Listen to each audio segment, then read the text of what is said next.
How's it going, everyone? Okay, this video is going to be a feeding tip video. Okay, and basically what I want to do is everyone struggles at some point with a snake or a reptile feeding. Okay, normally it is ball pythons or royal pythons that cause the problem.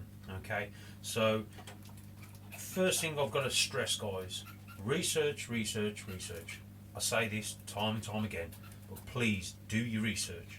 Okay, when I say research, I don't just mean into the species or how they live in the wild and stuff like that. I also mean the sex side of things, regarding the sexes, like male or female. Okay, guys, because as we know, male ball pythons will go on a breeding or a seasonal fast through the breeding period.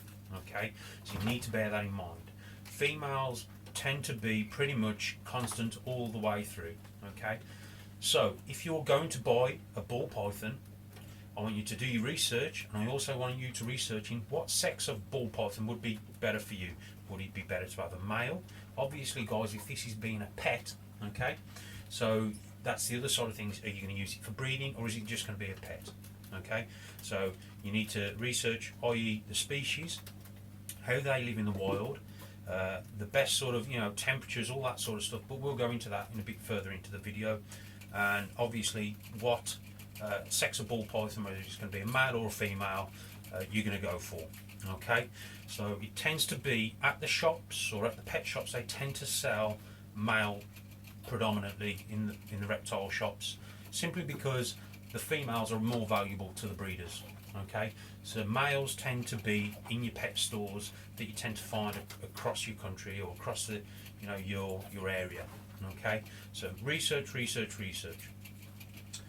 part of that research, what I do want you guys to do is obviously get your setup first. So set up the tub or the vivarium, whichever you're keeping it in. Okay, and set it up first. Okay, don't go out and get an animal and then bring it home and then set it all up and realise you've not got everything. Set it up first, run it for a few days, make sure the temperatures are spot on and the humidity and everything's right, then go out and get your ball python or your reptile, whichever you're getting. Okay, guys, and that goes, obviously this is for all animals, and we're just going to talk about ball pythons in general, because we do know, like I said, a lot of people struggle with feeding. Okay, so the other first thing you've got to do is, obviously, when we're talking about setting up a vivarium or a tub or anything like that, you need to bear in mind the size of the animal that you're going to get. Okay, it's no good getting a hatchling and sticking it in one of these tubs behind me, which is like a V70, which is like a 34 litre tub. Okay, there's no point. It's way too big. Okay, so you need to get the right size housing for the right size snake. Okay, so you need to bear that in mind. The other thing is, again, with the housing side of things, are you going to go for a tub or a vivarium? Okay, don't, and I will say this, other people may disagree, don't go for an all glass vivarium. They don't hold the heat. Okay, it stresses out the snake because it feels like it's exposed.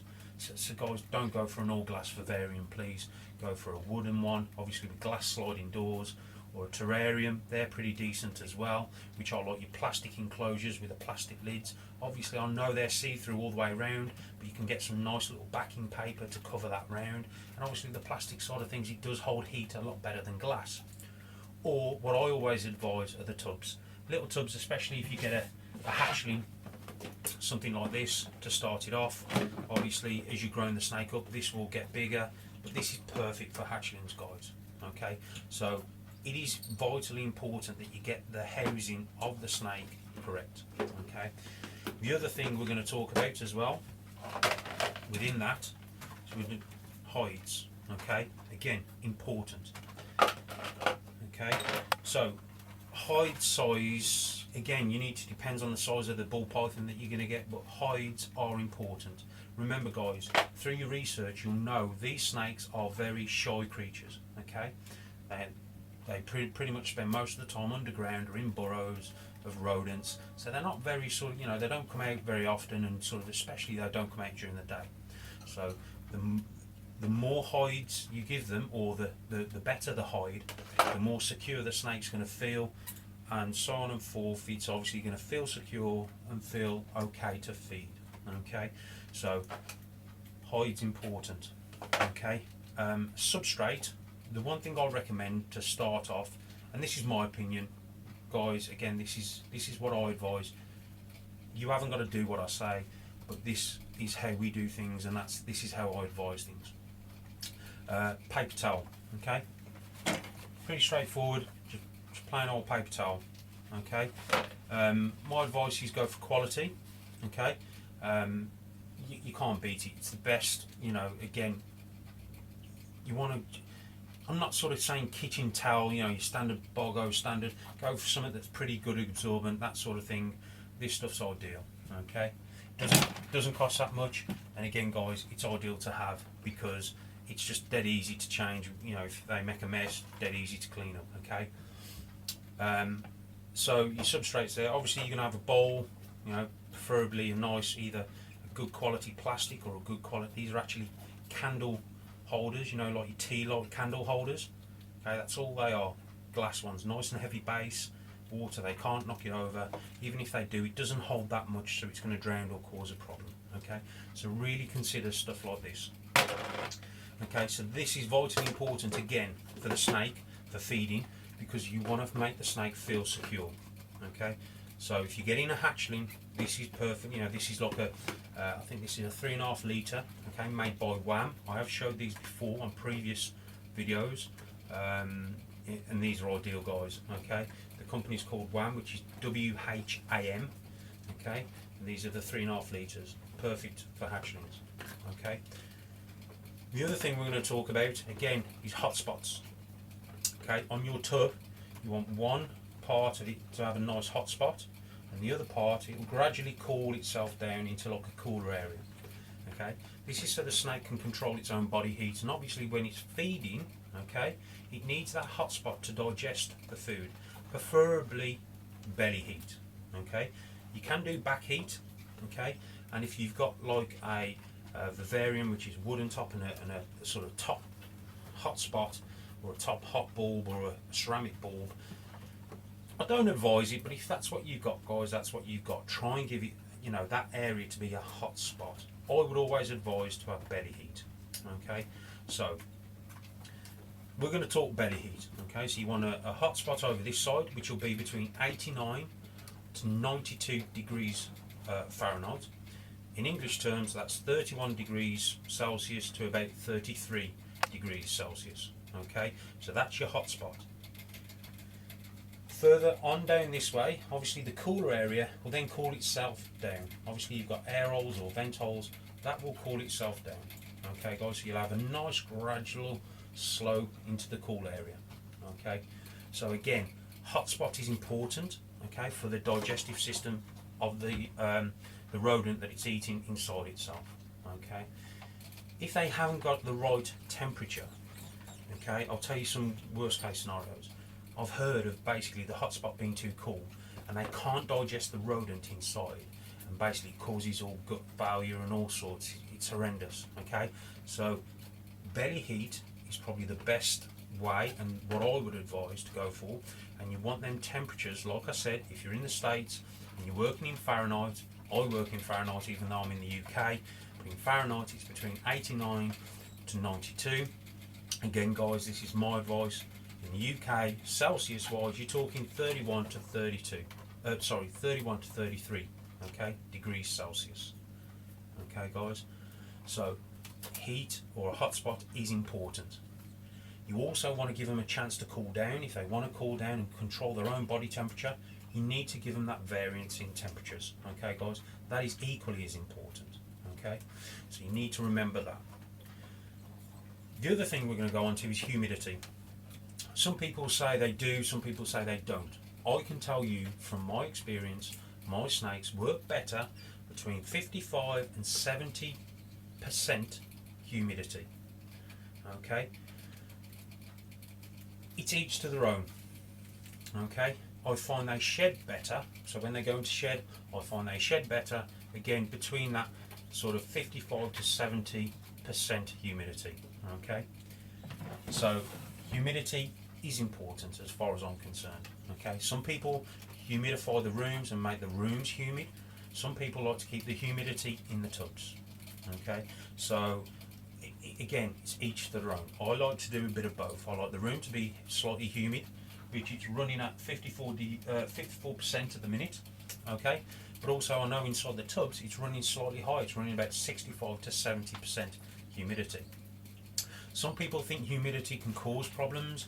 It probably can, or it can probably, I wouldn't say cause problems, it will probably make it worse, let's say.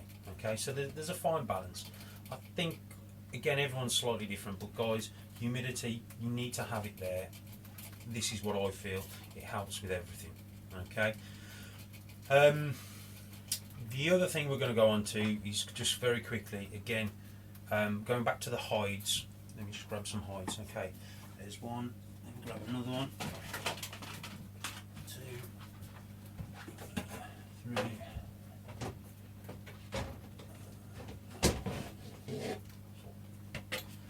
Okay, these are just some of the hides that we use here.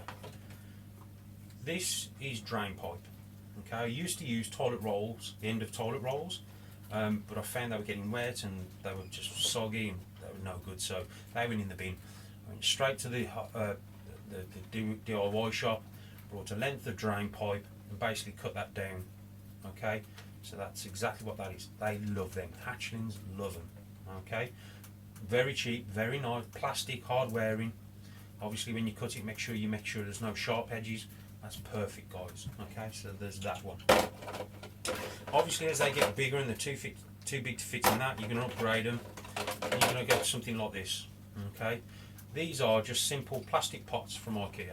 Okay, there were loads of plastic pots, brought a bunch of them, cut some holes, again no sharp edges, work perfect. Guys, with the hides, they like tight spaces. Okay, so just because you think that your snake won't fit in there, try them. They fit in and they fit in snug, keep him.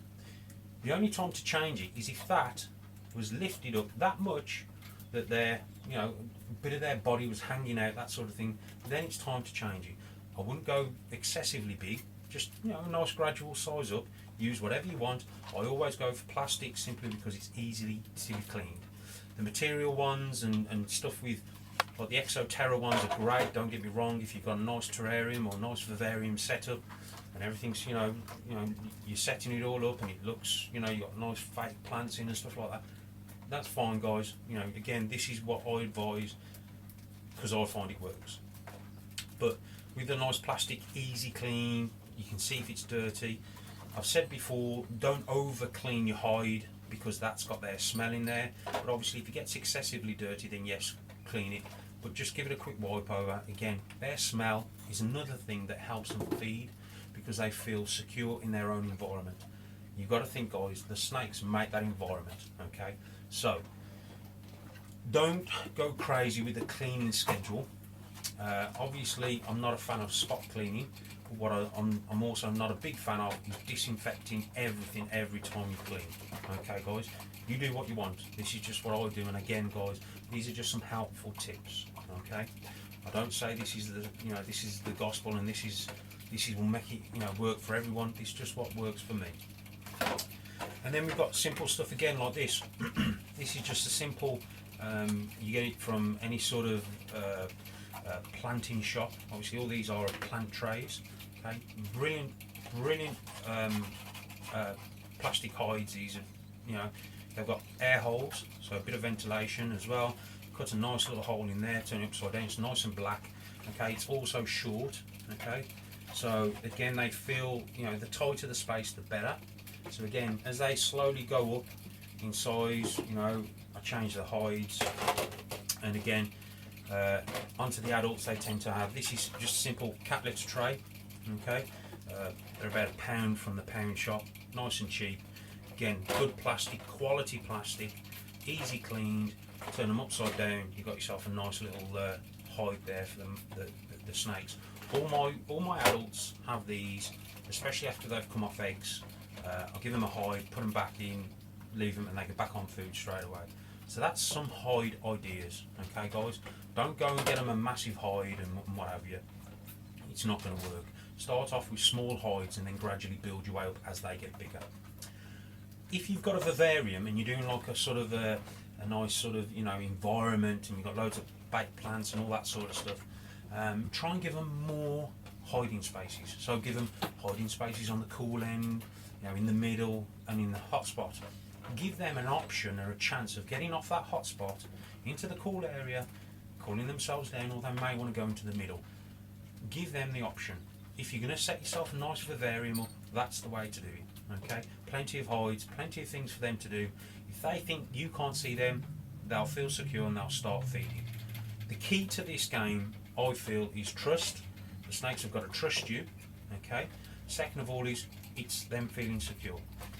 I know trust seems a bit soft, but when you buy a new snake and you bring it home, you've travelled from wherever you've come from, you've travelled all that way. You may have got a little bit cold on the way there.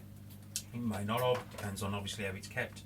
And then when you get it home and you get it into its new tub that you've set up, or its new vivarium, its new surroundings, it's going to be or feel a little bit insecure. Okay, that's why again I do advise, when you do have a new hatchling or a new snake, leave it alone. Put it in its little vivarium or its tub, whatever you've set up, leave it. Okay, preferably in a nice quiet part of the house or whatever, in your bedrooms, whatever. Set it up nice and calm, leave it. Okay, if you're buying the snake to breed and you're bringing it back and in this sort of environment, again, if you're bringing a hatchling, you can basically, that hatchling will adapt to your surroundings. Okay, so it's always best to buy hatchlings. If you're buying adults, again, a little bit more difficult to get into your routine, but what you can do, what I always try and do, is ask the person that you're buying it off, has it got a hide? If so, can I have that hide? That way you're taking the snake, as soft as it sounds guys, it does work. You're taking that hide, you're taking it back home, you're putting it in your tub, and that snake has a little bit of its own environment in your tub. Okay, that really does work. I find that, you know, again guys, it's not gospel, but it's worked for me. The other thing you need to pay attention to is the activity of your snake. Guys, these are nocturnal animals. They come out at night, sleep through the day.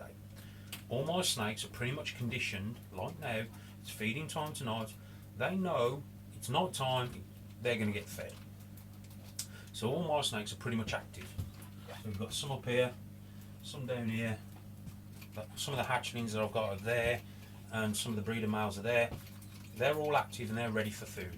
Okay, that's the other thing you need to look out for. You need to read your snake. If your snake's not out of its hide, two of the females that are fed, I've got one here, she's out the hide, and I've got one here that's still in the hide. Now I'll attempt to feed her, but I'll leave that one. Okay, if they're in the hide, leave them. They're not ready. Okay, if they're sticking their head out the hide and they seem to be a bit inquisitive, try drop feeding. Leave that frozen thawed rat or whatever you're feeding it in the tub overnight. Leave it by the entrance to their house, by the hide. Okay, they may feel that because you're there, they may not feel secure enough. So leave it in overnight and see if they take it. If they don't take it, that's fine. Take it out the next morning, throw it away. If they're out the hide and they're active, the chances are they're going to want to feed. They want something. They either want to explore or they want to hunt. Some of the males, especially this time of year, they want to come out. They're all out at the front of the tubs because they want to go and find females. Again, guys, this is when they're most active at night. So, learn to read your snake. Okay? Reading your snake is important because they can't talk to you, so you need to understand what they need. If you've got a snake that's in its hide, leave it. Again, try and tempt it once a week with a bit of food in the front, leave it, try not to scare them too much, and leave them too. Obviously in the UK, it's against the law to feed live. Let's just leave it at that. It's against the law. I don't think it's right, because you have a duty of care to the reptile. Yes, I love all animals, and I'm not saying that everyone go out and start feeding live. There's probably one of my snakes that used to feed live. Okay, it is against the law, guys, to feed live in this country, but you have a duty of care to that animal. So it's a bit of a grey area. My advice, like I said, read your snake. Some snakes can be put off by live food. I've seen it before. It can actually send them back the other way. So it's important when you do decide to try a live, and I'm not saying you should, I'm sort of saying if you do choose, and this will be your choice, to try a live prey, you need to make sure that that animal is only in there 20 minutes, okay, and you're there watching it. But guys, you need to read your snake. You need to understand what it wants. The only way you're going to do that is to watch it and keep an eye on what it's doing, its activity, movements. I can tell you now, some of these snakes will feed tonight, some of them won't. That's fine, because again, they're all at different stages due to breeding season. Reading your snake is important, guys. You need to understand that. So,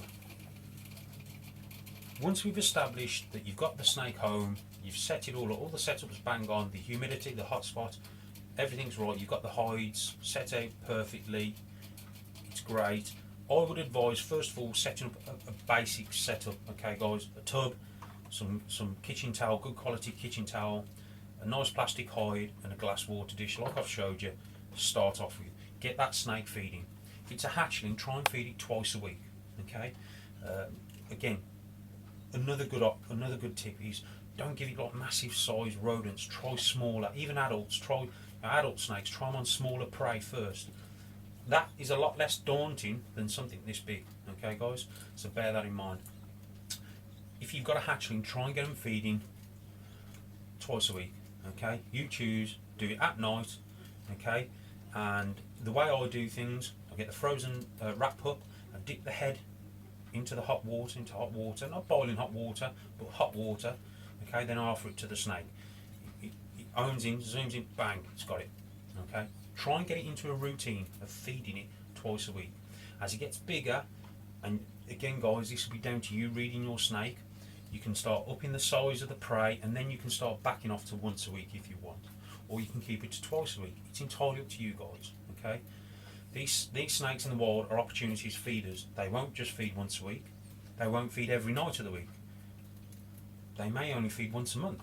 Guys, this is, when you're thinking about it in the wild, they're still wild animals, okay? They're far from tame, okay? They just tolerate us. So, conditioning your animals. Again, get your hatchlings used to feeding twice a week. That will help. Once you've got that snake into a rhythm, okay, and it knows your routine, again, pick a day, Monday, Tuesday, Wednesday, Thursday, Friday, Saturday, Sunday, whichever. Pick a time, 9 o'clock, 10 o'clock, whatever suits your schedule. Feed it same time every night. Every feeding night, you're going to feed it the same time. It should be out, it should be active, it should be looking for food, okay? If it's not looking for food, try not to bother it, just leave it alone, okay? So, get them into like a routine, into a habit, try and condition them into your way of feeding, okay guys? So, just quickly recap, setup, temperatures, humidity, feeling secure, okay? Then, offer them food. Okay, it may take a week, it may take 2 weeks, it may take the next day.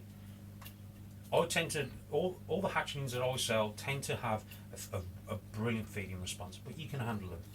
Okay, so they're not vicious or anything like that, or bitey snakes. They're just like, on a night, when I feed my snakes, they know on a night, around about 9 o'clock, it's feeding time. So I try not to bother them on a night, because obviously you go sticking your hand in, you're going to get a feeding response, okay? Condition them into your way of feeding. Okay, an adult is harder to do that. You can get it, and you can get them to sort of get into your routine. It is harder.